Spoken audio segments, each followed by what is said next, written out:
Sa isang malawak at napakagandang hardin, puno ng mga makukulay na bulaklak at luntiang halaman, ginanap ang kasalan nina Enzo at Lara.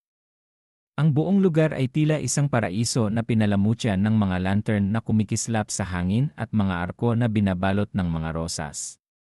Sa gitna ng lahat ng ito ay naroon ang altar, isang simpleng estruktura na pinalamutyan ng puting bulaklak at mga belo. Ang araw ay nagsisimula ng lumubog, binibigyan ng ginintuang liwanag ang buong kapaligiran. Ang mga bisita ay nakasuot ng kani-kanilang pinakamagarang damit at punong-puno ng saya ang kanilang mga mukha. Marami ang dumalo ng mga importanteng tao sa industriya ng negosyo.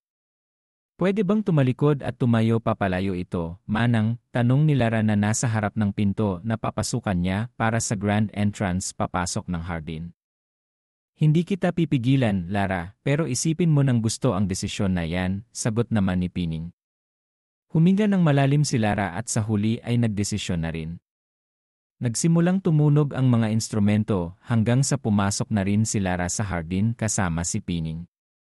Suot ni Lara ang isang napakagandang puting gown na may mahabang belo. Ang lahat ng mata ay nakatuon sa kanya habang siya ay naglalakad papunta sa altar. Si Enzo naman ay nakasuot ng eleganteng itim na tuksedo na naghihintay sa may altar. Hindi niya maalis ang tingin kay Lara na napakaganda sa mga oras na yon. Pagdating sa altar ay nagkatitigan ang dalawa. Ibinibigay ko ang buong basbas ko sa inyong dalawa. Gagawin ko ang makakaya ko para tulungan kayo at magabayan sa bubuin niyong pamilya, may ngiting sabi ni Rafael. Ninisyan lang siya ni Lara at sabay na sila ni Enzo na tinungo ang altar. Kabado si Lara at gustong-gusto niyang tumakbo palayo pero ngayon pa ba na nasa altar na sila? Iniisip niya na lang ang sinabi ni Enzo noon na may nakahanda itong divorce kung sakali na hindi niya na kayang manatili. Sa kapangyarihan na ibinigay sa akin ng batas, ipinapahayag ko sa lahat na kayo ay mag-asawa na. You may now kiss the bride, masayang sabi ng attorney na nagkasal kina Lara at Enzo. Nagpalakpakan ang mga tao sa paligid. Kanya-kanya na rin sila ng bati sa bagong mag-asawa. Itigil ang kasal.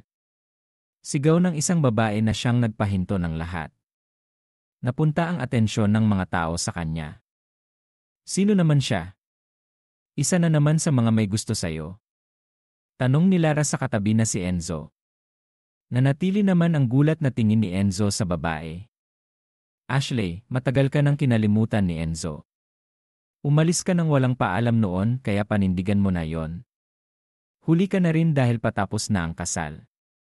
Umalis ako dahil may importante akong dahilan, Lolo Rafael. Bigyan niyo naman ako ng isa pang pagkakataon. Pangako, hindi na ako alis. Tutuparin ko na ang pangako ko sa apo niyo na manatili lang sa kanyang tabi palagi, sabi naman ni Ashley. Tahimik lang si Enzo dahil pinoproseso niya pa ang mga nangyayari. Halos 5 taon na niyang hindi nakikita si Ashley, kaya matagal na rin niya itong kinalimutan. Ex-girlfriend ni Enzo si Ashley at nagtagal din sila ng 1 taon. Akala niya ay perpekto na ang relasyon nila pero hindi pala, bigla itong naglaho ng walang dahilan at ngayon lang muli itong nagpakita. Hindi na niya ito basta-bastang matatanggap pa. Umalis ka rito, Ashley.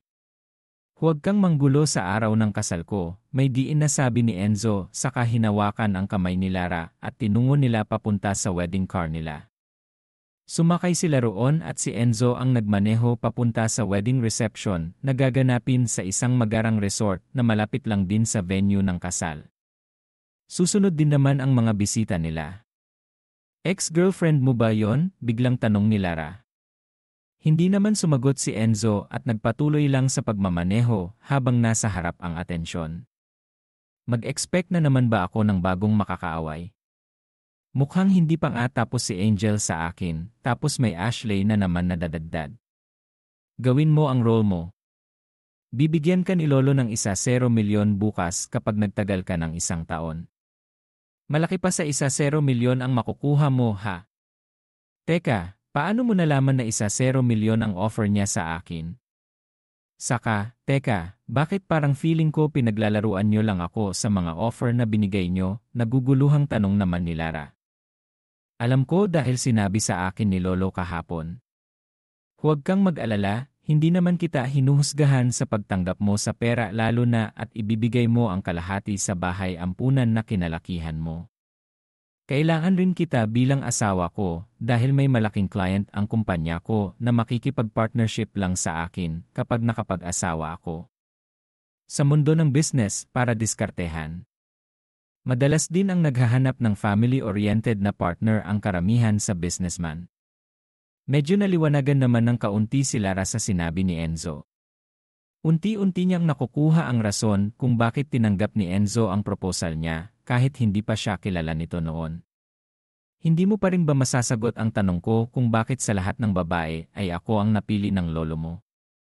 Siguro ay hindi mo na dapat sa akin hanapin ang sagot sa bagay na yan. Subukan mong kausapin si lolo. Hindi naman nagsalita si Lara at wala rin naman na siyang masabi. Hahayaan niya na lang ang sarili na sumabay sa agos ng tadhana. Pagdating nila sa venue ay sunod-sunod din namang dumating ang mga bisita. Nakahinga rin ng maluwag si Lara nang wala siyang makitang Ashley sa event dahil mukhang napaalis ito ng tahimik ng lolo ni Enzo. Nagsaya ang lahat at nag-enjoy sa reception. Maraming regalo at pagbati ang natanggap ng bagong mag-asawa. Natapos din ang event kaya dumiretso ang dalawa sa isang cottage house sa resort kung saan daw sila maghahanimon. Hindi naman yun sineryoso ni Lara dahil kunwari-kunwarian lang naman ang lahat sa kanila ni Enzo. Enjoy kayo sa honeymoon nyo. Sisiguraduhin ko na walang makakaistorbo sa inyo, pilosopong ngiti na sabi ni Rafael. Huwag muna kaming intindihin, lolo. Magpahinga na kayo ng maaga, sabi naman ni Enzo. Tumango-tango naman si Rafael at umalis na rin kasama ang driver nito. Una namang pumasok si Enzo sa loob ng cottage habang nakasunod naman si Lara sa kanya. May 2 kwarto rito. Huwag kang mag-alala, wala naman akong masamang gagawin sa'yo, na wala ang permiso mo, sabi ni Enzo at itinuro ang kwarto na tutulugan ni Lara. Pagkatapos ay tinungo rin ni Enzo ang kwarto niya at pumasok doon. Napabuga naman ng hangin si Lara saka naglakad papunta sa kabilang kwarto. Wala siyang gagawin nang wala akong permiso ha. Bakit hindi muna siya nagtanong kung bibigyan ko ba siya ng permiso, bulong ni Lara sa sarili. Nang ma-realize niya ang sinasabi niya ay agad din siyang napailing-iling. Ano bang kalokohan ang pinagsasabi mo, Lara? Nababaliw na ba ako dahil sa mga nangyayari, bulong ulit ni Lara. Napailing-iling naman siya saka tinungo nila ang comfort room para mag-shower. May mga nakahanda namang gamit gaya ng tuwalya at damit sa kwarto kaya nag-shower din siya ng maayos at nakapagbihis. Pagkatapos makapag-ayos ay lumabas si Lara. Nakapatay ang ilaw sa sala kaya sinundan niya na lang ang ilaw sa may kusina. Nagtimpla siya ng gatas dahil gusto niyang makatulog agad. Medyo napagod siya sa nangyari buong araw pero hindi pa siya tinatamaan ng antok. Matapos makainom ng gatas ay bumalik naman si Lara sa kwarto. Binuksan niya ang pinto at napakunot ng noo sa iba ang disenyo ng loob nito. Nakabukas ang ilaw at naaalala niya na nakapatay ang ilaw niya noong lumabas siya sa kwarto. Nakakita naman siya ng tuwalya at damit sa may kama. Ilang sandali lang ay bumukas ang pinto ng comfort room na katapat lang din ng pinto ng kwarto. Lumabas mula roon si Enzo na walang saplot. Agad namang nanlaki ang mga mata ni Lara at napanganga nang mapunta ang tingin niya sa ibabang parte ni Enzo. Ang laki ng batuta ni Enzo. Napalunok naman si Lara at agad na tumalikod. Anong ginagawa mo rito? Papanindigan mo ba ng husto ang pagiging asawa mo sa akin? Anong pinagsasabi mo? Namali lang ako ng pagpasok sa kwarto. Bukas kasi ang ilaw kaya akala ko ay kwarto ko, kinakabahan namang sabi ni Lara. Talaga? Akala ko ay nandito ka para singilin ako ng honeymoon natin, dismayadong sabi naman ni Enzo. Magdahan-dahan mo agad. Hindi ako prepared saka hindi kasya sa akin ang batuta mo. Bakit hindi natin subukan kung kasya ba o hindi, bulong naman ni Enzo na nasa likuran na ni Lara. Napalingon si Lara kay Enzo at gulat nang makitang ilang dangkal na lang ang layo nila sa isa't isa. Bago pa nakapagsalita si Lara ay siniil na siya ng halik ni Enzo. Ayaw ng isip ni Lara ang nangyayari pero hindi nakikinig ang kanyang katawan. Kusa itong nagpaalipin sa halik at haplos ni Enzo sa kanya. Tuluyan na ring bumigay si Lara at nangyari na ang hindi inaasahang mangyari sa pagitan nila.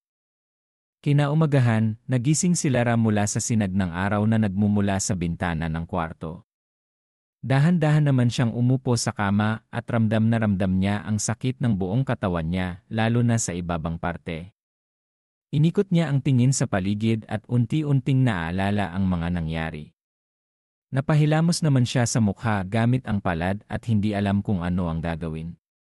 Wala siyang nakitang Enzo sa kwarto kaya't pinilit niya ang sarili na bumangon at lumabas ng kwarto. Nakita niya naman agad si Enzo sa may kusina na busy sa pagluluto. "Good morning. Sakto lang ang gising mo, patapos na rin ako. Upo ka muna at maghahain na ako," may ngiting sabi ni Enzo. Umupo naman si Lara sa kabumuntong hininga. "Ang saya mo ha. Para kang nanalo sa loto, habang ako naman ay luging-lugi," walang ganang sabi ni Lara. Tumawa naman si Enzo. "I'm sorry, Lara. Wala naman akong idea na virgin ka pa pala, saka huwag mo namang isumbat sa akin na kasalanan ko lahat dahil hindi ka rin naman pumalag kagabi," sabi ni Enzo. Hindi naman nagsalita pa si Lara dahil nahuli siya ni Enzo. Kahit naman talaga sa ang angulo tignan ay may point ang sinabi ni Enzo. Hindi naman iyon mangyayari kung pumalag siya, pero hindi ginusto rin ang katawan niya kaya anong karapatan niya para magalit at sisihin si Enzo. Sa isip ni Lara ay kakalimutan na lang niya ang nangyari. "Kain na. Hindi kita istorbohin ngayon. Magpahinga ka lang dito hanggat gusto mo. May tatapusin din ako mamaya. Hindi ako dito magtatrabaho para hindi ka maistorbo. Sa labas lang ako mamaya," sabi ni Enzo matapos maghain at umupo na. Nilagyan niya ng kanin at ulam ang plato ni Lara. Napatitig naman si Lara kay Enzo. Mabait si Enzo at talagang maalaga rin lalo na sa kanya. Wala siyang masamang masasabi rito dahil maayos ang trato nito sa kanya. "Ang swerte nga naman talaga ng mga katulad mo. Hindi ko alam kung bakit hindi ka pa nagkakaroon ng pamilya dahil may masasandalan ka at matatakbuhan kapag tinalikuran ka na ng mundo. Bakit mo naman nasabi yan? Ikaw ang asawa ko at pamilya ko ngayon, saka hindi pa naman ako tinatalikuran ng mundo kaya ayos lang." Natawa naman ng mahina si Lara sa sinabi ni Enzo at kumain na lang din. "Speaking of pamilya, since lumaki ka sa bahay ampunan, hindi ka ba nagka-interest na hanapin ang mga magulang mo? Saan ko naman sila hahanapin? Wala nga akong clue kahit isa Pwede kitang tulungan sa bagay na yan talaga. Hindi ko tatanggihan ang tulong mo basta't hindi nakakaabala sa'yo. Bakit naman magiging abala sa akin ang pagtulong sa sarili kong asawa?" Napangiwi naman si Lara sa sinabi ni Enzo sa katumawa. "Ang awkward naman pakinggan. Mabuti na lang at komportable ako sa'yo. Kapag hindi ay baka kanina pa kita nahagisan ng plato. Grabe naman ang sama mo." Nagtatawa na naman sila habang patuloy na kumakain, nag-uusap-usap lang silang dalawa na para bang walang nangyari. Matapos kumain ay nagligpit na rin si Enzo. Tumunog naman ang doorbell ng pinto kaya si Lara na ang tumingin. Pagbukas ni Lara sa pinto ay agad siyang napasinghap ng hilahin ang buhok niya dahilan para mapalabas siya. "Sa cottage, hayop ka. Ikaw ang dahilan kung bakit ayaw nang bumalik ni Enzo sa akin. Ang landi-landi mo. Ekstra ka lang sa buhay ni Enzo. Ako ang totoong mahal niya," sigaw ni Ashley habang sinasabunutan sa buhok si Nemi. Hindi naman nakapagtimpi si Lara kaya sinabunutan niya rin si Ashley. Nilakasan niya ang paghila sa buhok nito at ginamit ang buong puwersa, dahilan para mapasigaw si Ashley. "Bitawan mo siya, Ashley. Ano bang ginagawa mo rito?" Awat ni Enzo, napilit na inilayo ang dalawa sa isa't isa. Dahil malakas din si Enzo, nagawa niya rin na ipaghiwalay sila. "Inagaw ka niya sa akin. Deserve niyang maghirap at parusahan." "Wow ha? Deserve talaga? Buong buhay ko nagdusa na ako, kaya huwag mo nang dagdagan. Hayaan mo naman akong magkaroon ng break time paminsan, sa isang malawak at napakagandang hardin, puno ng mga makukulay na bulaklak at luntiang halaman, ginanap ang kasalan nina Enzo at Lara. Ang buong lugar ay tila isang paraiso na pinalamutyan ng mga lantern na kumikislap sa hangin at mga arko na binabalot ng mga rosas. Sa gitna ng lahat ng ito ay naroon ang altar, isang simpleng estruktura na pinalamutyan ng puting bulaklak at mga belo. Ang araw ay nagsisimula ng lumubog, binibigyan ng ginintuang liwanag ang buong kapaligiran. Ang mga bisita ay nakasuot ng kani-kanilang pinakamagarang damit at punong-puno ng saya ang kanilang mga mukha. Marami ang dumalo ng mga importanteng tao sa industriya ng negosyo. Pwede bang tumalikod at tumayo papalayo ito, Manang? Tanong ni Lara na nasa harap ng pinto na papasukan niya para sa grand entrance papasok ng hardin. Hindi kita pipigilan, Lara, pero isipin mo ng gusto ang desisyon na yan, sagot naman ni Pining. Huminga ng malalim si Lara at sa huli ay nagdesisyon na rin. Nagsimulang tumunog ang mga instrumento hanggang sa pumasok na rin si Lara sa hardin kasama si Pining. Suot ni Lara ang isang napakagandang puting gown na may mahabang belo. Ang lahat ng mata ay nakatuon sa kanya habang siya ay naglalakad papunta sa altar. Si Enzo naman ay nakasuot ng eleganteng itim na tuksedo na naghihintay sa may altar. Hindi niya maalis ang tingin kay Lara na napakaganda sa mga oras na yon. Pagdating sa altar ay nagkatitigan ang dalawa. Ibinibigay ko ang buong basbas ko sa inyong dalawa. Gagawin ko ang makakaya ko para tulungan kayo at magabayan sa bubuin niyong pamilya, may ngiting sabi ni Ronald. Ninisyan lang siya ni Lara at sabay na sila ni Enzo na tinungo ang altar.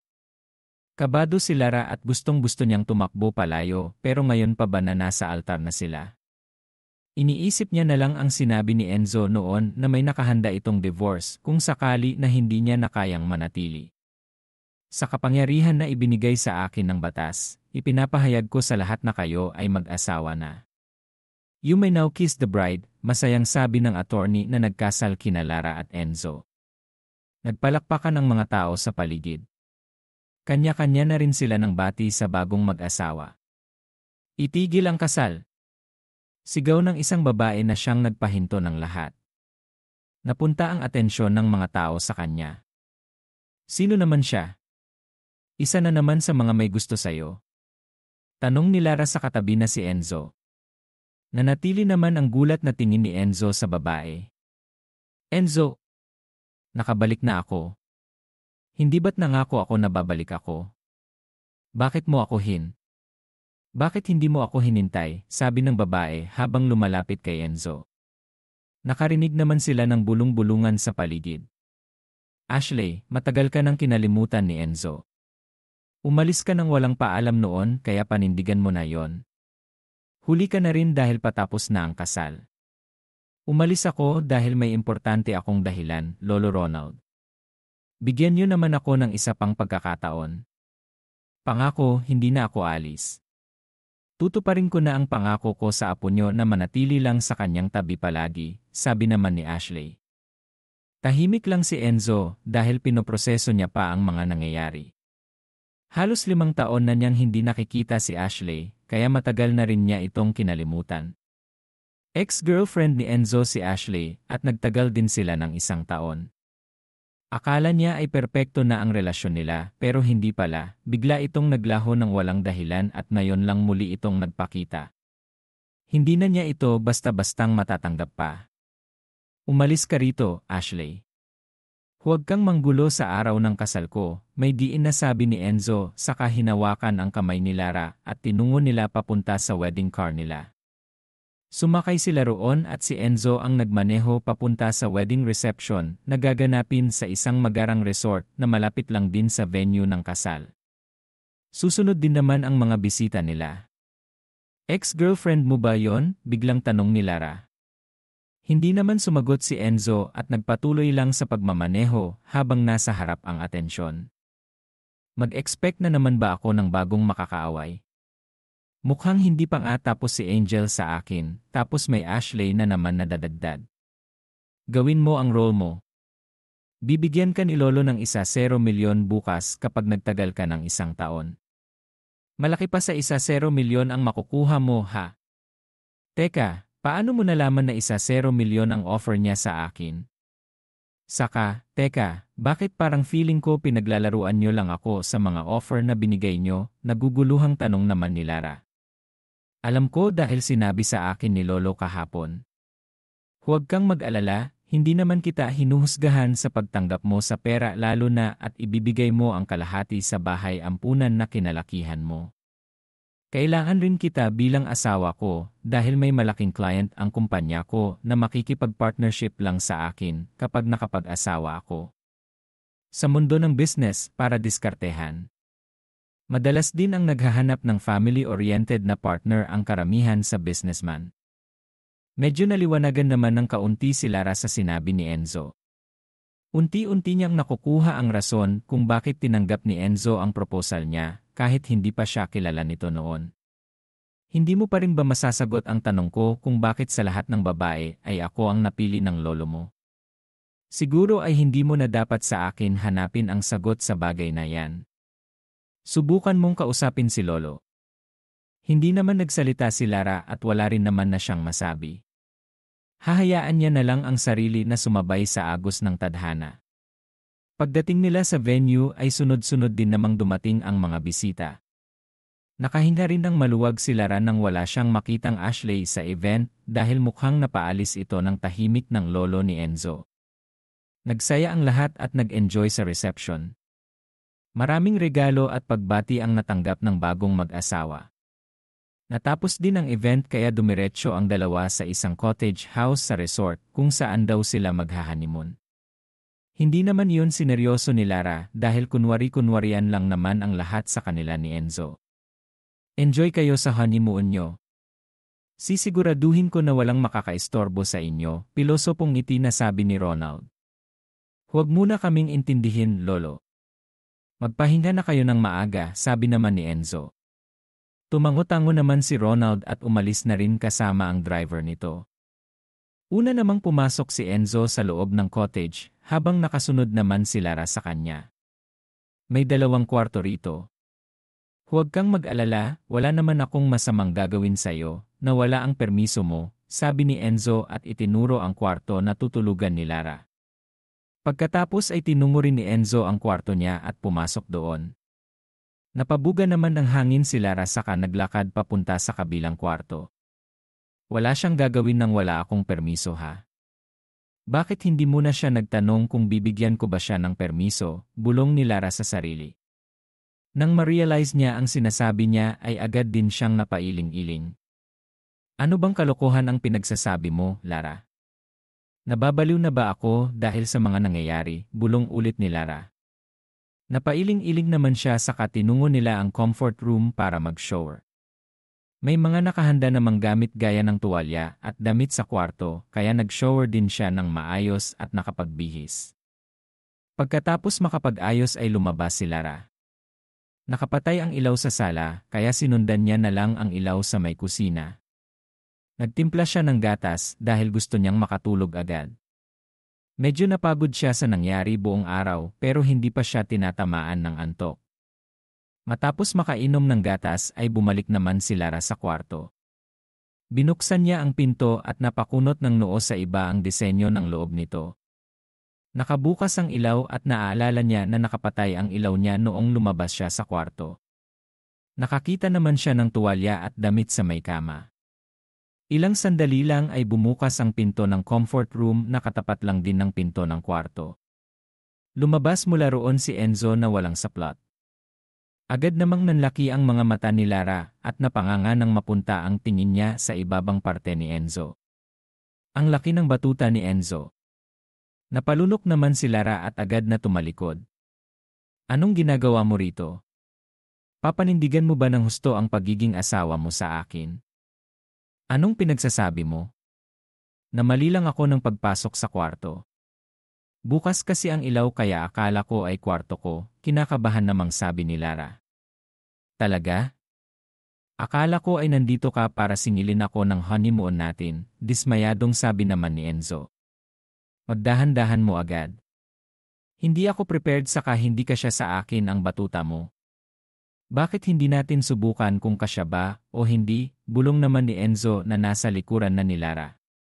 Napalingon si Lara kay Enzo at gulat nang makitang ilang dangkal na lang ang layo nila sa isa't isa. Bago pa nakapagsalita si Lara ay siniil na siya ng halik ni Enzo. Ayaw ng isip ni Lara ang nangyayari pero hindi nakikinig ang kanyang katawan. Kusa itong nagpaalipin sa halik at haplos ni Enzo sa kanya.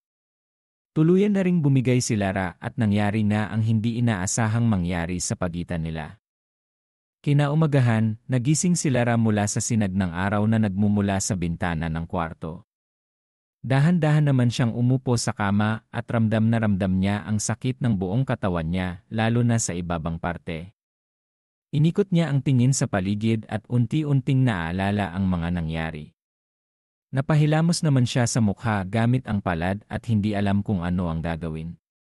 Wala siyang nakitang Enzo sa kwarto kaya't pinilit niya ang sarili na bumangon at lumabas ng kwarto. Nakita niya naman agad si Enzo sa may kusina na busy sa pagluluto. "Good morning. Sakto lang ang gising mo, patapos na rin ako. Upo ka muna at maghahain na ako," may ngiting sabi ni Enzo. Umupo naman si Lara sa kabumuntong hininga. "Ang saya mo ha. Para kang nanalo sa loto habang ako naman ay luging-lugi," walang ganang sabi ni Lara. Tumawa naman si Enzo. "I'm sorry, Lara. Wala naman akong idea na virgin ka pa pala saka huwag mo namang isumbat sa akin na kasalanan ko lahat dahil hindi ka rin naman pumalag kagabi," sabi ni Enzo. Hindi naman nagsalita pa si Lara dahil nahuli siya ni Enzo. Kahit naman talaga sa ang angulo tignan ay may point ang sinabi ni Enzo. Hindi naman iyon mangyayari kung pumalag siya, pero hindi ginusto rin ang katawan niya kaya anong karapatan niya para magalit at sisihin si Enzo. Sa isip ni Lara ay kakalimutan na lang niya ang nangyari. "Kain na. Hindi kita istorbohin ngayon.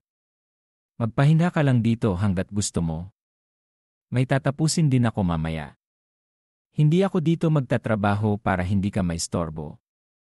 Sa labas lang ako mamaya," sabi ni Enzo matapos maghain at umupo na. Nilagyan niya ng kanin at ulam ang plato ni Lara.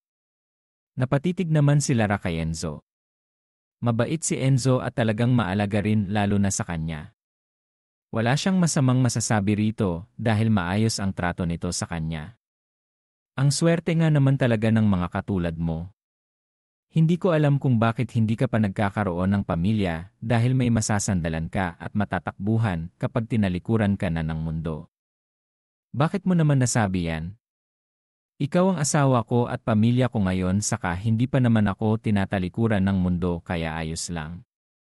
Natawa naman ng mahina si Lara sa sinabi ni Enzo at kumain na lang din. "Speaking of pamilya, since lumaki ka sa bahay ampunan, hindi ka ba nagka-interest na hanapin ang mga magulang mo? Saan ko naman sila hahanapin?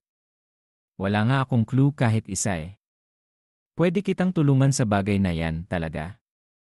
Hindi ko tatanggihan ang tulong mo basta't hindi nakakaabala sa'yo.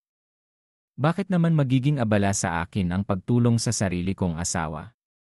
Napangiwi naman si Lara sa sinabi ni Enzo sa katumawa. "Ang awkward naman pakinggan. Mabuti na lang at komportable ako sa'yo. Kapag hindi ay baka kanina pa kita nahagisan ng plato. Grabe naman ang sama mo." Nagtatawa na naman sila habang patuloy na kumakain, nag-uusap-usap lang silang dalawa na para bang walang nangyari. Matapos kumain ay nagligpit na rin si Enzo. Tumunog naman ang doorbell ng pinto kaya si Lara na ang tumingin. Pagbukas ni Lara sa pinto ay agad siyang napasinghap ng hilahin ang buhok niya dahilan para mapalabas siya. "Sa cottage, hayop ka. Ikaw ang dahilan kung bakit ayaw nang bumalik ni Enzo sa akin. Ang landi-landi mo. Ekstra ka lang sa buhay ni Enzo. Ako ang totoong mahal niya," sigaw ni Ashley habang sinasabunutan sa buhok si Nemi. Hindi naman nakapagtimpi si Nemi kaya sinabunutan niya rin si Ashley. Nilakasan niya ang paghila sa buhok nito at gilarat ang buong puwersa, dahilan para mapasigaw si Ashley. "Bitawan mo siya, Ashley. Ano bang ginagawa mo rito?" Awat ni Enzo, na pilit na inilayo ang dalawa sa isa't isa. Dahil malakas din si Enzo, nagawa niya rin na ipaghiwalay sila. Inagaw ka niya sa akin. Deserve niyang maghirap at parusahan. Wow ha? Deserve talaga? Buong buhay ko nagdusa na ako, kaya huwag mo nang dagdagan. Hayaan mo naman akong magkaroon ng break time paminsan-minsan. Tigilan mo na, Ashley. Ilang beses ko bang ulit-ulitin sa'yo na wala na tayo? Matagal na tayong tapos at asawa ko na si Nemi ngayon. Wala akong pakialam sa opinyon mo sa kanya at lalong hindi niya ako inagaw sa'yo. Hindi ako papayag, Enzo. Tayo dapat ang magkatuluyan. Alam kong meron ka pang natitirang pagmamahal sa akin. Papalakihin ko yan. Babawi ako ng husto sa'yo. Please, bumalik ka na sa akin. Tama na, Ashley. Huwag mo na kaming lalapitan, kundi mapipilitan akong kasuhan ka. Ayaw mo naman yung mangyari, di ba? Mabilis namang lumuhod si Ashley at kumapit sa tuhod ni Enzo. Please, Enzo. Magpapakamatay ako kapag hindi ka bumalik sa akin. Kilala mo ako, kaya ko yung gawin, mangyak-nyak na sabi ni Ashley. Tinanggal naman ni Enzo ang pagkapit ni Ashley sa kanya at lumayo. Habang nasa likuran niya si Nemi, hindi ko na problema yon, Ashley. Mas magagalit sa iyo ang mga magulang mo kapag nalaman nila ang pinaggagawa mo ngayon. Umuwi ka na sa inyo, seryosong sabi ni Enzo saka tumalikod na at hinila papasok sa loob si Nemi sa kanilok ang pinto. Sigurado ka bang ayos lang siya?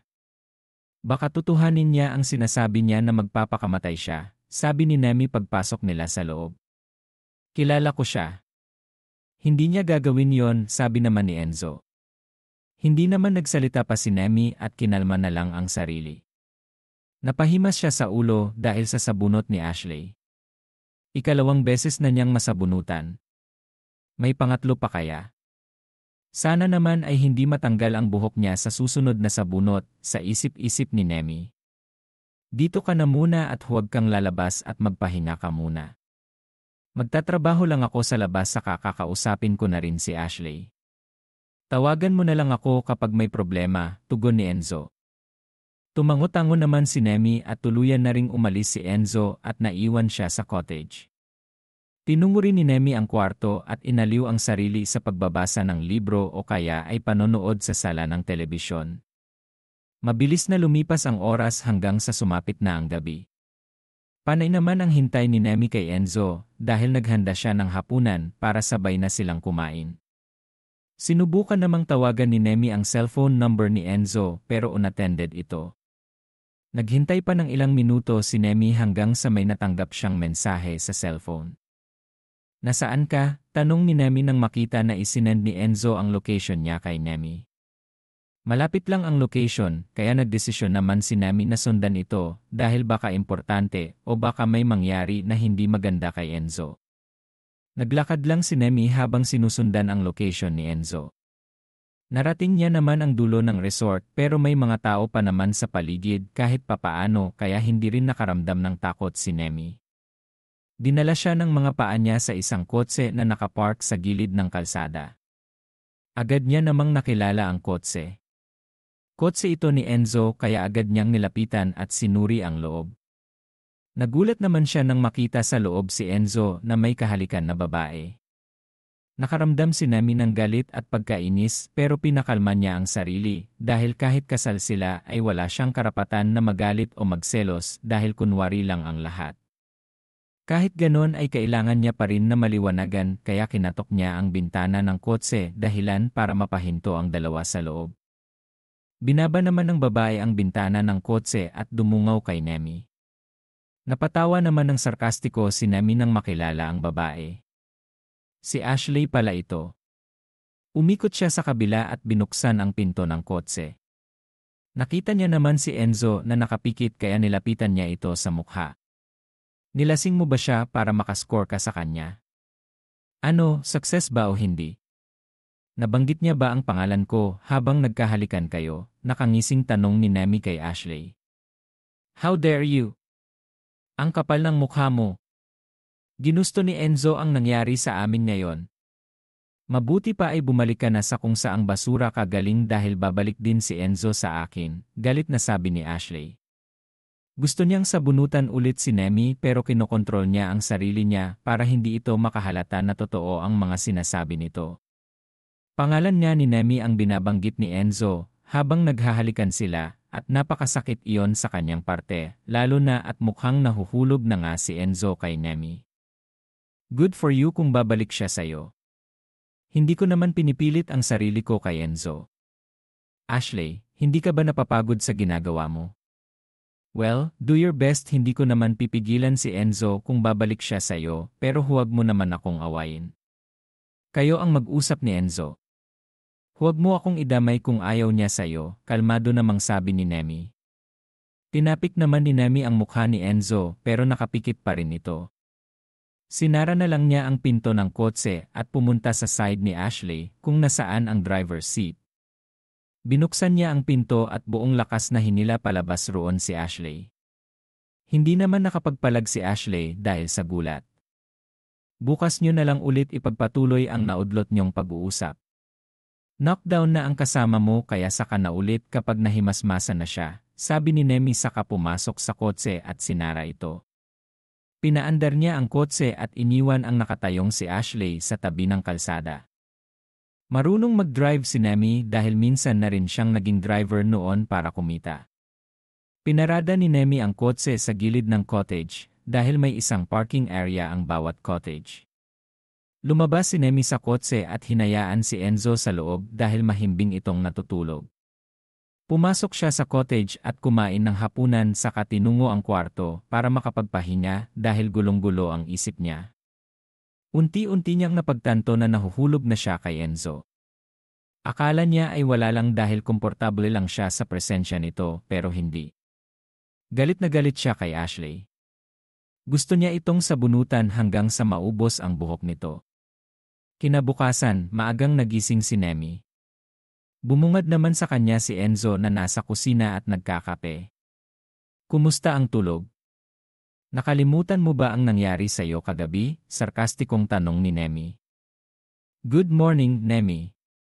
Hindi ko na masyadong matandaan ang nangyari. Paggising ko nasa kotse ako. Sobrang sakit ng ulo ko. Buti na parada ko pa sa tabi ng cottage ang kotse, sabi naman ni Enzo. Napairap naman si Nemi saka nagsimulang magluto ng agahan. Ipapaalala ko sa iyo ang mga nangyari, Dahil mukhang wala ka nang wala ka talagang naalala. Hindi ako sure pero gilarat yata ni Ashley ang phone mo para ipadala sa akin ang location mo kagabi. Pinuntahan kita at nakita ko kayo ni Ashley na naghahalikan sa kotse mo dahil lasing na lasing ka. Inuwi kita rito pero hindi kita kayang buhatin kaya hinayaan na lang kita sa kotseng matulog, kwento ni Nemi sa buong nangyari kagabi. Natahimik si Enzo at pilit na inalala ang mga nangyari. Ako at si Ashley naghalikan ay hindi, yung kotse mo at ikaw ang naghalikan, paulit-ulit niya. Seryoso, ang naaalala ko ay nag-usap lang kami ni Ashley. Pinaintindi ko sa kanyang lahat na wala na kami at ayos na ako sa'yo. Kaunti lang naman ang nainom ko at nilingon ni Nemi si Enzo nang pinutol nito ang sasabihin. Nag-abot ang tingin nila dahil nakatitig si Enzo sa kanya. Akala ko ikaw ang kahalikan ko, dagdag ni Enzo. Napaaray naman si Nemi nang hindi inaasahang masagi niya ang lutuan. Mabilis namang napatayo si Enzo para tignan ang kamay ni Nemi. Ayos ka lang? Ba't hindi ka kasi nag-iingat? Nakakunot noong sabi ni Enzo saka kumuha ng yelo at inilagay sa kamay ni Nemi. Hindi naman maiwasan ni Nemi na mapatitig kay Enzo dahil sa inaasta nito. Mas lalo siyang naguluhan sa nararamdaman niya. Matapos malagyan ng yelo ang kamay ni Nemi ay tinignan ni Enzo si Nemi. Muli silang nagkatitigan. Hindi rin maiwasan ni Enzo na mapatingin sa labi ni Nemi hanggang sa unti-unti na namang lumapit ang mukha niya sa mukha ni Nemi. Ilang sandali lang ay naglapat ang mga labi nila. Sinasabayan naman ni Nemi ang kilos ni Enzo. Good morning, lovebirds. Mabilis na naitulak ni Nemi si Enzo papalayo at sabay silang napatingin sa may pinto. Masaya ang mukha ni Ronald na nakatingin sa kanila. Ay, sorry, nadisturbo ko ba kayo? Nakabukas kasi ang pinto kaya pumasok na kaagad ako, pagdadahilan ni Ronald. Binalik naman agad ni Nemi ang atensyon sa pagluluto dahil feeling niya ang pula-pula na ng pisngi niya dahil sa hiya. Lolo naman, huwag muna sana kayo para magpaalam na pupunta kayo rito. Sorry na nga. Gusto ko lang naman kayong bisitahin at kumusta. Ayos lang kami, Lolo. Talaga? Si Nemi ba ayos lang din? Ayos lang din po ako, Lolo. Wala kayong dapat ipag-alala, sabi naman ni Nemi mula sa kusina. Mabuti naman kung ganon. Sige, alis na ako. Napakamot naman sa batok si Enzo habang sinasara ang pinto dahil umalis na nga si Ronald, habang si Nemi naman ay napatawa dahil may kakulitan din kasi ang lolo ni Enzo. Matapos magluto ng agahan ay kumain na rin sila ng sabay. Matapos kumain ay bigla namang bumuhos ang ulan sa labas. Nakatayo si Nemi sa glass window ng cottage habang nakatingin sa labas. Ang tunog ng mga patak ng ulan na bumubuo sa bubong ay nagbigay ng kakaibang saya at kalmado sa paligid. Habang nakatingin sa labas, napansin ni Nemi ang kagandahan ng ulan. Ang mga patak nito ay parang mga kristal na bumabagsak mula sa kalangitan at ang tanawin sa labas ay nababalot ng malamlam na liwanag. Enzo, gusto kong lumabas at magtampisaw sa ulan, sabi ni Nemi sa katabing si Enzo na puno ng excitement sa kanyang boses. Nagulat naman si Enzo sa biglaang sabi ni Nemi. Hindi pa siya nakaranas magtampisaw sa ulan simula noong bata pa siya, pero nang makita ang kislap sa mga mata ni Nemi ay agad siyang pumayag. Sige, tara, sagot ni Enzo na may malaking ngiti sa kanyang mukha. Masaya namang hinawakan ni Nemi ang kamay ni Enzo saka hinila papunta sa pinto. Binuksan ni Nemi ang pinto ng cottage at sabay na sinalubong ng malamig na mga patak ng ulan. Tumakbo sila palabas at hindi alintana ang pagkabasa. Ang saya-saya nito. Enzo, sigaw ni Nemi habang umiikot at dinadamdam ang bawat patak ng ulan. Si Enzo naman ay hindi mapigilan ang tawa habang pinagmamasdan si Nemi na naglalaro sa ulan. Unang beses siyang nagpaulan para magsaya. Noon ay ayaw niya sa ulan dahil nababasa siya at sagabal ito sa trabaho pero ngayon ay iba na. May kakaibang hatid ang ulan sa kanya sa mga oras na ito. Pinagmasdan niya si Nemi na patuloy pa rin sa pag-ikot. Parang huminto ang mundo ni Enzo at tanging ang nakangiting si Nemi lang ang nakikita niya. Bumibilis din ang tibok ng kanyang puso. Habang tumatagal ay mas lumalalim ang dating ni Nemi sa kanya. Ngayon niya lang ito naramdaman sa buong buhay niya. Enzo, ikaw ang taya. Habulin mo ako, sigaw ni Nemi sabay takbo. Agad namang sumunod si Enzo. Naghabulan sila at tumatakbo sa basang buhangin sa dalampasigan. Naglalakad at minsan pa ay nagtutulakan ng pabiro. Sa bawat hakbang nila, nararamdaman nila ang malamig na tubig na tumatalsik sa kanilang mga paa. Ang tunog ng kanilang halakhak ay humahalo sa tunog ng ulan at para bang sila lang ang tao sa buong mundo. Sa mga sandaling iyon, si Enzo ay biglang huminto at tumingala. Hinahayaan ang ulan na bumabagsak sa kanyang mukha. Ang sarap pala ng ganito, sabi niya habang nakapikit ang mga mata. Damang-dama ang kaligayahan ng puso niya sa mga sandaling iyon. Para namang first time mong magtampisaw sa ulan.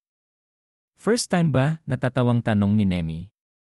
Tinignan naman ni Enzo si Nemi ng seryoso dahilan para mapawalang ang ngiti sa labi ni Nemi. Bakit? May mali ba akong sinabi? Unti-unti namang lumapit si Enzo kay Nemi habang si Nemi ay nananatili lang sa kanyang posisyon. Ilang sandali lang ay hinawakan ni Enzo ang magkabilang pisngi ni Nemi. Mahal kita, Nemi, pasigaw na sabi ni Enzo para mas marinig niya dahil malakas pa rin ang buhos ng ulan. Nagulat naman si Nemi sa narinig mula kay Enzo. Halo-halo ang emosyon at hindi niya alam kung ano ang sasabihin. I'm sorry kung nakita mo man kami ni Ashley na naghalikan. Hindi ko talaga nakita na si Ashley yon. Ikaw palagi ang nasa isip ko. Palagi kitang inaalala at mababaliw na ako kung hindi ko pa sasabihin to sa'yo. Wala akong pakialam kung pera lang ang habol mo sa akin o anuman. Gusto ko na manatili ka sa akin at ako sa'yo. Gusto kitang makasama palagi, pag-amin naman ni Enzo. Nanatili naman ang gulat sa ekspresyon ni Nemi. Hindi ko hinihiling na mahalin mo ako kaagad pabalik pero mula ngayon gagawin ko ang lahat para mapakita at maparamdam sa iyo ang pagmamahal ko sa iyo, dagdag ni Enzo.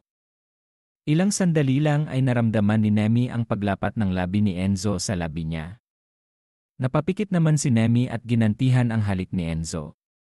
Sa mga oras na iyon ay hinihiling nilang pareho na sana ay huminto na lang ang oras para hindi maputol ang pangyayaring iyon. Saksi ang ulan sa pareho nilang nararamdaman sa isa't isa. Kahit na hindi pa umaamin si Nemi ay pinaramdam niya kay Enzo sa pamamagitan ng halik na pareha sila ng nararamdaman. Kinagabihan, hindi pa rin tumitila ang ulan sa labas. Busy naman si Nemi sa pag-aalaga kay Enzo dahil matapos silang magtampisaw sa ulan kaninang umaga ay nilagnat ito. First time mo palang magtampisaw sa ulan, masyado kang nababad kaya nilagnat ka. Konsensya ko tuloy iyon dahil ako ang naghila sa'yo, sabi ni Nemi habang pinapakain ng soup si Enzo. Ayos lang, nag-enjoy rin naman ako. Saka hindi mo naman ako pinilit. Nagugustuhan ko rin ang pag-aalaga mo sa akin ngayon, may ngiti namang sabi ni Enzo. Sira ka talaga. Ang hirap kayang magkasakit, no? Nakakapagod sa katawan. Bakit ko naman aalalahanin yon? Nandyan ka naman para palakasin ako, napangiwi naman si Nemi dahil sa sinabi ni Enzo. Alam mo, nagiging jejemon ka kapag na-in love. At least sa'yo lang to nagiging jejemon, patawa-tawa ang sabi ni Enzo. Napailing-iling na lang si Nemi at ipinagpatuloy ang pagsubo ng pagkain kay Enzo. Matapos pakainin ay si Nemi naman ang kumain at pinagpahinga niya rin si Enzo para makapagpahinga na rin siya. Gusto ni Enzo na tabihan siya ni Nemi pero ayaw niya namang mahawa si Nemi sa lagnat niya kaya pinakawalan niya na lang ito ng may lungkot sa mukha. Sus, para ka namang bata eh. Sige na, kukuha lang ako ng comforter at sasamahan kitang matulog dito. Sanay naman na akong matulog sa lapag. Lumiwanag naman ang mukha ni Enzo at mabilis na sumang-ayon sa sinabi ni Nemi. Nilatag na ni Nemi ang comforter niya galing sa kabilang kwarto sa sahig katabi ng kama ni Enzo at humiga na. Matulog ka na para gumaling ka na kaagad bukas, sabi ni Nemi. Opo. Good night, Nemi. Good night, Enzo. Sabay nilang pinikit ang mga mata at natulog. Kinaumagahan, nakaramdam si Nemi ng mabigat na bagay sa bandang tiyan niya. Dahan-dahan niya namang minulat ang kanyang mga mata at nakita si Enzo sa harapan niya. Nakapikit at natutulog pa. Napangiti naman si Nemi at dahan-dahang itinaas ang kamay niya para himasin ang buhok ni Enzo. Makalipas ang ilang sandali, napakunot naman ang noo ni Nemi dahil may naamoy ang ilong niya. Amoy ng usok. Bumangon siya at inikot ang tingin sa paligid. Kinakabahan siya dahil habang tumatagal ay mas lalong tumitindi ang amoy ng usok na naamoy niya. Enzo, gising! May mali, sambit ni Nemi sa kanyugyog si Enzo na magaling na at hindi na rin nilalagnat. Dahan-dahang iminulat ni Enzo ang kanyang mga mata, ngunit ang amoy ng usok ang agad na nagpabangon sa kanya. Nagmadali silang bumangon mula sa kama at tumakbo palabas ng kwarto. Nanlaki ang mata ni Lara nang makita na nasusunog ang likurang bahagi ng cottage.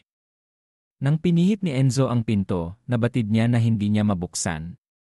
Parang may mabigat na bagay na nakaharang sa labas ng pinto. Hindi ko mabuksan ang pinto, pasigaw na sabi ni Enzo. Nagsimulang matakot si Lara nang ang apoy ay mas lumaki. Kinontrol niya naman ang sarili at hindi nagpalamon sa takot. Mabilis niyang nakita ang bintana sa may kusina kaya agad niya itong pinuntahan. Kumuha siya ng upuan at inilagay sa lababo para patungan niya. Tinulungan naman siya ni Enzo. Nang makapatong sa upuan ay binuksan niya ang may kaliitang bintana na kasya ang isang tao at lumusot roon.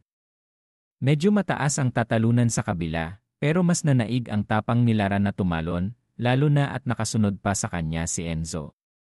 Bilisan mo, Enzo! Kumakalat na ang apoy, sigaw ni Lara kay Enzo. Nang makalabas sa cottage, dali-dali namang sumunod sa kanya si Enzo. Nang makatalon palabas ng bintana si Enzo, ay mabilis niya namang hinawakan ang kamay ni Lara at hinilang papalayo sa cottage. Sa unahan, nakita nila ang mga staff ng resort na agad na tumawag ng tulong. Dumating din naman ang mga bumbero at mabilis na inaksyonan ang sunog. Si Enzo at Lara ay pinalayo muna sa cottage at sinuri ng doktor na tinawagan nila mula sa malapit na hospital sa resort. Habang pinagmamasdan nila ang mga bumbero na inaapula ang apoy, isang staff ang lumapit kina Enzo at Lara. Pasensya na po talaga sa nangyari. Paimbestigahan laran ang nangyari dahil hindi basta-basta ito. Nakahold na rin ang mga tao sa resort dahil baka nandito pa ang may gawa nito, wika ng staff. Nagpasya si Enzo at Lara na makipagtulungan sa investigasyon. Habang nag-imbestiga, natuklasan nilang may mga kahina-hinalang tao na nakita sa paligid ng kanilang cottage noong gabi ng sunog. Isa sa mga staff ang nagsabi na nakita niya si Ashley na tila may ginagalaw sa paligid ng cottage. Galit na galit naman si Enzo nang maturo si Ashley bilang suspect ng sunog na nangyari. Hindi siya makapaniwala na magagawa ito ni Ashley. "You know me very well, Enzo. Hindi ko magagawa ang bagay na yon," sigaw ni Ashley habang pinupusasan siya ng mga pulis. "Hindi ko rin inaasahan na magagawa mo yon, Ashley. Pinagkatiwalaan kita at nagtiwala ako na matatanggap mo ang lahat na magiging masaya ka sa akin." Inaamin ko, Enzo, hindi ako masaya na nakakakita ng ipapalit sa akin. Sobrang sakit, Enzo. Kahit ganon ay hindi ko naman magagawa na pagtangkaan ng buhay nyo. Subukan mong suspetsahan si Angel dahil siya ang nagpumilit sa akin na umuwi ako dahil gusto niya nang magbalikan tayo. Unti-unti ko rin namang napagtanto na wala na talaga akong pag-asa sa'yo dahil bukang bibig mo na lang lagi si Lara. Medyo nagulat naman si Lara sa sinabi ni Ashley, kaya pinigilan niya ang mga pulis na hilahin si Ashley papunta sa police car. "Anong sabi mo?" "Si Angel. Bakit ka naman niya susuportahan?" Baliw na baliw din siya kay Enzo. "Sinabunutan niya rin ako dahil inagaw ko si Enzo sa kanya," nakakunot noong sabi ni Lara. "Wait, si Angel. She's my friend. Siya pala ang traitor." "How could she?" sigaw ni Ashley. "Kung wala kang kasalanan, makakalabas ka rin sa nangyayaring ito. Bumalik ka na sa abroad bago ko pa sabihin sa parents mo ang ginawa mo rito," may pagbabantang sabi ni Enzo kay Ashley. "Fine, pero hindi ako hihingi ng tawad dahil nasaktan din ako ng husto," may diin na sabi ni Ashley. "Apology accepted," sabi naman ni Lara dahilan para irapan siya ni Ashley. Tuluyan na rin na dinala sa police car si Ashley at sa presinto. Hinanap din ng mga pulis si Angel. Tumistigo naman si Ashley na sinabi sa kanya ni Angel ang plano nito na sunugin ang cottage ni Lara at Enzo. Akala ni Ashley ay nagbibiro lang si Angel dahil pumunta nga siya sa cottage ni Enzo at wala naman siyang nakitang kakaiba kaya nakita siya ng staff noon. Pag-alis niya pala ay siya ring pagdating ni Angel para gawin nito ang planong pagsunog. Sa huli, wala rin namang nagawa si Angel kundi ang umamin dahil doon ay sinampahan siya ng kaso at siniguro ni Enzo na hindi na ito makakalapit sa kanila ni Lara. "Salamat sa pagsasalita mo, Ashley," pagpapasalamat ni Lara nang makalabas na sila sa presinto maliban kay Angel. "Ginawa ko yon para kay Enzo at hindi para sa'yo kaya huwag kang assuming," pahirap namang sabi ni Ashley. "Alam ko pero nagpapasalamat pa rin ako. Ingat ka sa pag-uwi. Sana pagbalik mo dito sa Pilipinas ay magkasundo na tayo," may sinseridad na sabi ni Lara. Nakatingin naman sa malayo si Ashley at ayaw tignan si Lara dahil ayaw niya ng mga paawa o kaya ay ayaw niya na lumambot ang puso niya. Magpapatigas muna siya dahil nasaktan din kaya siya. "Mag-ingat ka, Ashley. Ikumusta mo na lang ako kila tito at tita," sabi naman ni Enzo. "Ingat din si you when I see me," sabi ni Ashley sabay wagayway ng buhok niya at pumasok sa kotse kung saan pinagbuksan siya ng sarili niyang driver. Tuluyan na ring umalis si Ashley. "Enzo, Lara, ayos lang ba kayo? Pasensya na at hindi ako nakatulong sa inyo. May importante kasi akong pinuntahan," pasigaw na sabi ng papalapit na si Ronald. "May kasama rin itong babae at lalaki na may edad na." "Ayos na kami, Lolo. Saan po ba kayo galing?" Hindi sumagot si Ronald at nakangiting tinignan si Lara na ipinagtaka naman ni Lara. Siya na ba ang anak Laran? Sabi ng babae na mangyak-ngyak na lumapit kay Lara at hinawakan ang mukha niya. Ano bang nangyayari? Tanong ni Lara. Ikaw si Lara. Ikaw ang matagal na Larang nawawalang anak. Po. Ako po? Tanong ni Lara sabay turo sa sarili dahil baka napagkamalan lang siya ng mga ito. Nami, ipinakikilala ko sa iyo ang tunay mong mga magulang, si Richard Alvarez at Michelle Alvarez. Hinanap ko sila ng gusto para sa iyo at sa hiling na rin ng apo ko bago ko sila pinaharap sa iyo. Ngayon ay sinisigurado ko muna lahat. Kinuhaan kita ng sample sa DNA test kaya sana mapatawad mo ako doon. Positive ang resulta kaya sila talaga ang mga magulang mo, paliwanag naman ni Ronald. Hindi naman makapaniwala si Lara sa narinig niya. Nakaramdam siya ng yakap mula sa babae na tunay niya raw na ina.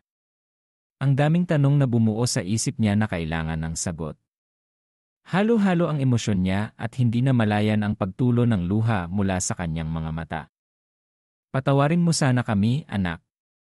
Nawalay ka sa amin dahil sa isang sunog sa ospital. Hinanap ka Lara noon hanggang ngayon hanggang sa nilapitan kami ni Eve Bautista. Sana mapatawad mo kami ng dad mo sa lahat-lahat. Hindi Laran ginusto na mahiwalay ka sa amin noon sa sunog. Naging pabaya ang ospital at mga doktor dahil doon pinasara Lara ng ospital at kinasuhan ng may-ari. Hindi naging madali sa amin ang pagkawala mo, umiiyak na sabi ni Michelle. Tuluyan na ring napaiyak at napahikbi si Lara sa kanyang narinig. Gumaan ang pakiramdam niya sa sinabi ng mom niya. Hindi niya rin naman kayang sumbatan ang mga ito dahil noon pa man ay matagal na niyang inaasam ang pagmamahal ng tunay niyang mga magulang. Umuwi na tayo, anak. Hayaan mo kami ng mom mo na bumawi sa'yo, sabi naman ni Richard sa kanya niyakap ang mag-ina niya. Mawalang galang lang po, pero sa bahay ko na kasi umuwi si Lara, sabi naman ni Enzo. Napaaray na siya nang sikuhin siya ng lolo niya. Huwag ka namang panira ng moment, apo, bulong ni Ronald sa apo. Napakamot naman sa batok si Enzo. Matapos mag-usap saglit ay nagdesisyon ang mag-asawa na iuwi muna si Lara sa kanila para makapag-usap ng masinsinan. Gusto rin ng mga ito na makasama ang anak nila habang si Enzo naman ay nagdadalawang isip dahil mahihiwalay siya kay Lara. Ikaw si Enzo, ang napangasawa ng anak Laran. Mag-uusap din tayo. Huwag kang mag-alala, pwede mo namang dalawin ang anak Laran sa bahay o kaya ay pansamantala kang tumira sa amin, suggest ni Richard. Sige po, walang problema. Para na rin mas makilala niyo ako, titira ako sa inyo, taas noong namang sabi ni Enzo. Pinigilan naman ni Lara ang sarili na matawa. Sige, asahan Laran yan. Sumakay na sa kotse ang mag-asawa habang hinihintay si Lara. Maraming salamat po, Lolo. Hindi ko po alam kung paano susuklian ang kabaitan niyo at ang sa paghahanap ng mga magulang ko. Maraming salamat po, puno ng pasasalamat na sabi ni Lara.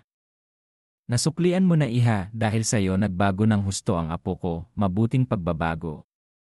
Hiling ko ay sana mas maging maayos pa kayo sa hinaharap, sabi naman ni Ronald. Nagpasalamat ulit si Lara hanggang sa pumunta na rin si Ronald sa kotse nito. Maghihiwalay muna tayo ng ilang oras. Susunod din ako sa bahay nyo, paninigurado ni Enzo. Ngumiti naman si Lara sa kahinalikan ng panandalian si Enzo sa labi. Mahal din kita, Enzo. Pinigilan naman ni Enzo ang sarili na sumigaw at magtatalon-talon dahil sa tuwa. Totoo na yan ah. Wala nang bawian. Pupunitin ko na ang divorce paper na hinanda ko. Hanggang dulo na to, Lara. Wala na talagang bawian? Excited na tanong ni Enzo. Tumawa naman ng mahina si Lara sa katumango-tango. Hinalikan muli ni Enzo si Lara sa labi bago tuluyang magpaalam. Nang makauwi si Lara sa bahay ng tunay niyang mga magulang ay walang kalagyan ang saya niya sa puso. Finally, may bahay na siya na tunay niyang matatawag na tahanan kasama ang tunay niyang mga magulang. Bubuo siya ng maraming alaala kasama ang mga ito at syempre hindi rin mawawala roon si Enzo at ang pamilya ni Enzo. Sa isang malawak na hardin na pinalamutyan ng makukulay na lobo at mga banderitas, nagtitipon-tipon ang mga bisita para ipagdiwang ang unang kaarawan ng anak ni Lara at Enzo.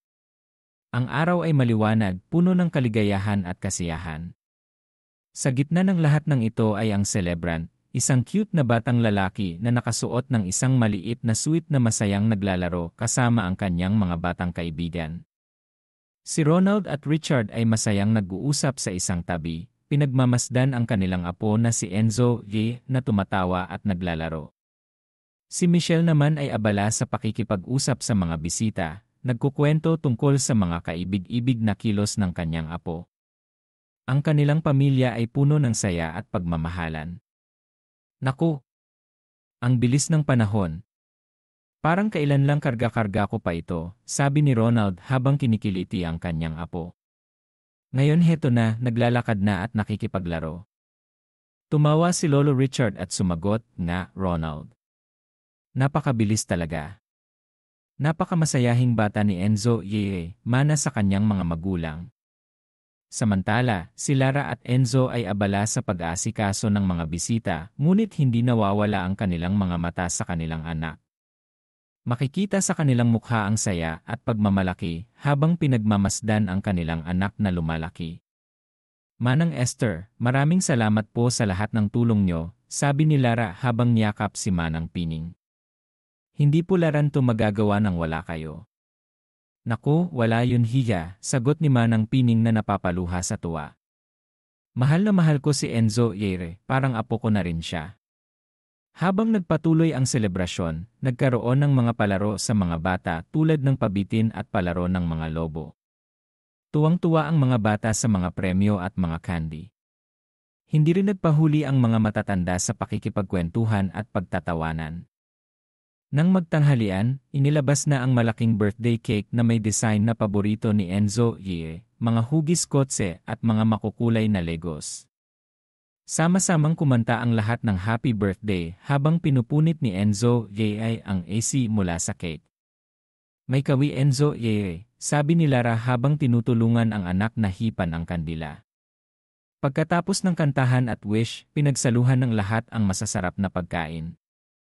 Masayang-masaya ang lahat habang nagbabahagi ng mga kwento at alaala tungkol sa mga naranasan nila sa buhay. Nang magtanghali, nagkaroon ng pagkakataon ang bawat isa na magbigay ng mensahe para kay Enzo si Ronald ang unang nagsalita. "Enzo mahal na mahal ka laran.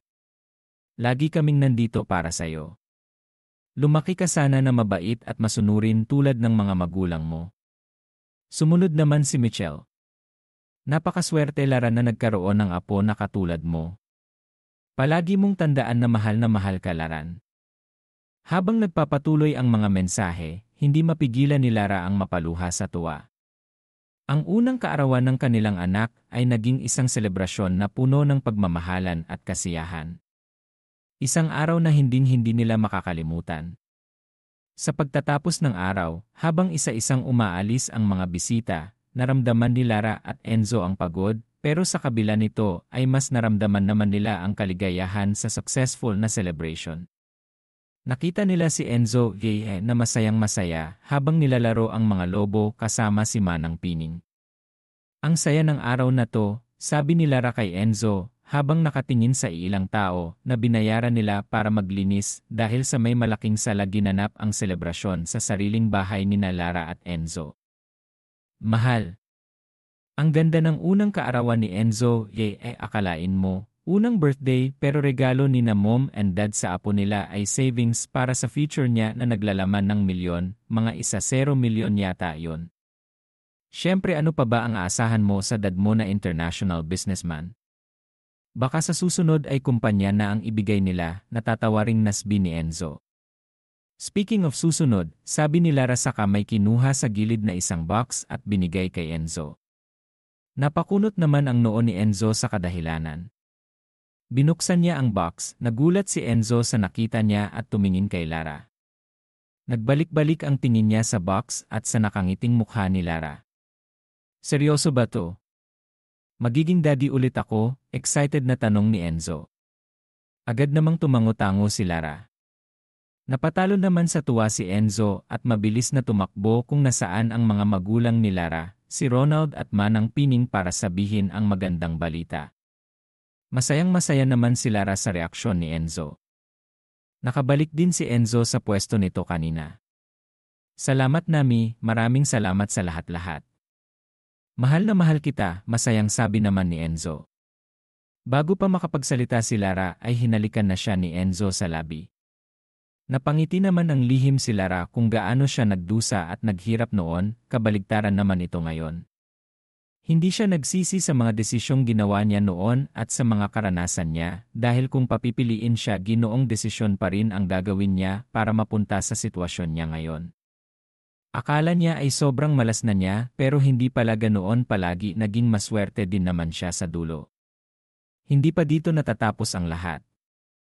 Umpisa pa lang pero ano naman ang naghihintay sa kanya sa dulo ay hindi siya natatakot dahil hindi siya nag-iisa, may kasama na siya, marami na siyang kasama para harapin ang pagsubok sa darating pa sa buhay. Maraming mga pangyayari na dumaraan ng mabilis at hindi natin maatrasan ang mga desisyon na ginagawa natin, kahit gaano pa ito kabiglaan, ay may malaking epekto sa ating buhay. Mahalaga na tayo ay maging maingat at mapanuri sa bawat hakbang na ating gagawin kung minsan ang mga biglaang desisyon na ating pinagsisisihan ay maaaring magdulot ng mga kahihinatnan na mahirap nang baguhin. Sa halip na madaliin ang ating mga desisyon, mahalaga na pag-isipang mabuti at suriin ang mga posibleng epekto bago tayo kumilos. Ang pagiging responsable sa ating mga kilos at desisyon ay magtuturo sa atin na tayo ang may kontrol sa ating kapalaran at sa pamamagitan ng tamang pag-isip at pagpapasya, maaari nating iwasan ang mga pagsisisi at magkaroon ng mas magandang kinabukasan. Palagi nating